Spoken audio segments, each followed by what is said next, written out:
Meron na naman pong isang caravan ang nilangaw doon sa Cebu. Yun na yun. Yun na yung effort nyo, yung hakbang maisog. Guys, nilangaw. Kasi malala pa dito, nakaabala pa sila sa traffic. Dumagdag pa po sa traffic. Hindi sulit guys yung bayad. Promise, hindi sulit ang bayad.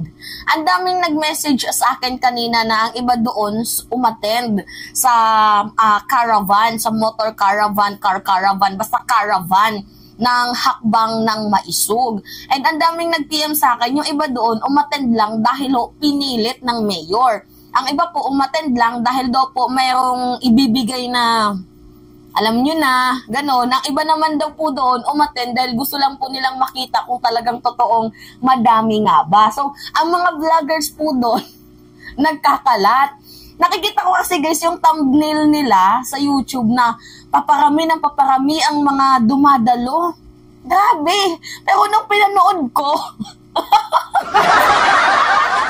yun na yun. Yun na yun yung marami ninyo. Naluloka talaga ang mima nyo. Okay guys. Panoodin nyo. Tapos ang labo pa mismo guys ng kuha nila ng video. Hindi ba kayo binigyan dyan ng jammer? Diba? Para i-block yung mga signal na nasa paligid nyo. Para kayo yung magandang signal. Makakuha kayo ng HD, 5G, ganon. Hindi man lang pinunduhan. Grabe. Tapos ang iba doon, pawis na pawis, tagaktak yung pawis. Hindi man lang binigyan ng merienda. Ano yun? Grabe, pina-attend nyo dyan. Tapos hindi nyo man lang pinamerienda? Nakakaloka. Anyway, guys. Ewan ko ba? Ewan ko sa inyo. Anyway, ito yung video. 1 minute lang to guys ha. Panood natin.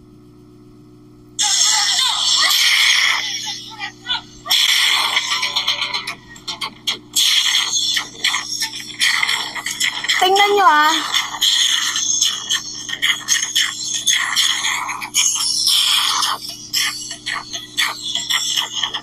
Tingnan nyo. Sila lang yung nag-e-enjoy yung nasa ano. Nasa kotse.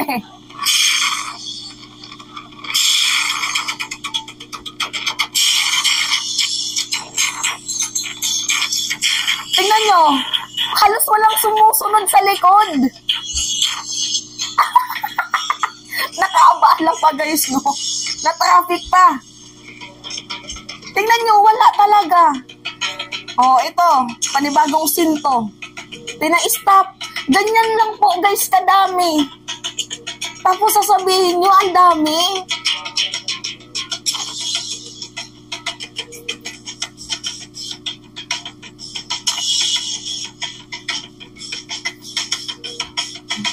O, nagsisialisan pa nga yung iba eh. Kita nyo? Yan o, may papaalis na naman. Sabi kasi, nakuha na ng video. Okay na yan. Para pamparami. Diba? Kita nyo naman. Kita nyo naman guys. Hindi talaga ako nagsisinungaling. Kaya nga, sabi ko, hindi sulit yung bayad. Diba? Hindi sulit, grabe. Ay, ewan ko ba sa inyo? Diyos ko po. Pinapahiyaan nyo itong mga vloggers na umattend dyan. Mahiya naman po yung iba dyan, promise. At sa thumbnail nila, ang daming umattend ko, no? Meron ako napanood na isang vlogger. Padami na ang sumasama sa caravan. Tapos nung tinignan ko yung video, 3, 2 yung nasa unahan, tapos sila, nakamotor, tapos yung nasa likod, bilang na bilang mo lang din. Yun na yun. Yun na yun yung effort nyo, Diyos ko, para lang sa views. Well, hindi natin alam guys kung ano yung mangyayari mamaya, pero yun na yun. Diba, ayaw ng mga tao. Kasi nga hindi nila gusto yung pamamalakad ninyo na sirain ang reputasyon ng isang tao. Sinabay pa talaga nila guys sa EDSA People Power Revolution para kunyari makakuha ng simpatsya sa liberal. Kasi nga guys, 'di ba, ang liberal malaki din yung boto niyan, 16 million yung kay former Vice President Leni Robredo. And sabi nga ng Liberal Party, yung pinakahaligi na ng Liberal Party na si former Senator and Attorney Leila de Lima, blessing daw po itong si President Bongbong Marcos sa kanila dahil nagkaroon po sila ng briefing room sa administrasyon ni President.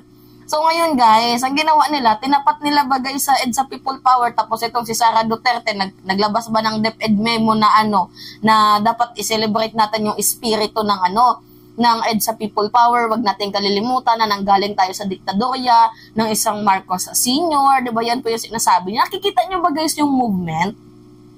Nakikita nyo? Na parang sinasabi dito, mga liberal, bumalik kayo sa amin, kami yung totoong kakampi nyo. Parang ganun yung ginagawa nila guys, kumukuha sila ng simpatsya. Diba? Ay, hindi naman natin alam guys kung ano yung mangyayari dyan mamaya, pero ito yung sinasabi ko, nakakaloka. Diba? Parang, pinapahiya nyo lang ba yung yung mga sarili ninyo, tapos nakadamit pa sila ng Davao, Cebu is not for sale. Diba? Mga ganun-ganun pa. Tapos nung tinanong, libre lang naman pala yung damit na yan. Binigay lang sa kanila para may masuot. Diba nakakaloka? Buti na lang hindi ako dyan hindi ako sumama. Kasi mayroong nag-message sa akin na baka gusto mong sumama Mima at i-cover mo yung maisog prayer rally dyan sa Cebu. Sabi ko, ayokong dyan. Okay lang din naman daw kahit mga anti-Duterte ang pumunta dyan. Pero ayoko, baka makadagdag pa ako sa bilang. Tapos nung nakita ko, ay buti na lang sulit na hindi talaga ako umaten. Kasi sayang yung pagod at effort ko. Okay, sana yung magpa-prayer rally, yung daming umaattend, yung talagang naglalagablab sa dami, yung parang halos hindi na mahulugan ng karayom. Yung caravan, kagaya ng nangyari kay President Bongbong Marcos, 'di ba? Yung caravan rally halos hindi na mahulugan ng karayom. Tapos ito, ano ba siya? Ano ba siya? Nakakaloka sa Duterte vlogger supporters na nag-content na to. Nakakahiya, promise. I swear.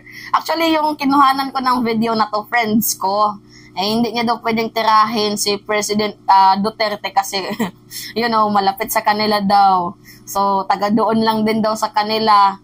So, natatakot siya na tirahin. Baka mamaya pa, guru-guru siya. Pero si President BBM ba ang binoto niya nung nakaraang election? Sabi ko, okay, sige, hayaan natin yan. Choice niya yan. Pero kung nandito yan sa Manila, kung nandito yung bahay niya, BBM yan. Natatakot lang kasi na mag-gurgur ng mga Duterte kasi malapit lang po siya sa kanila. Kay taga Davao din ba? Anyway, good luck sa'yo. Yung pangalan mo pa naman, nakapangalan sa mga Marcoses, tapos anti-Marcos ka. Ewan ko sa'yo. Anyway, yun lamang po guys. That's me again, si Mima Alicia. Yung tagbabalik ulit para sa ating panibagong video.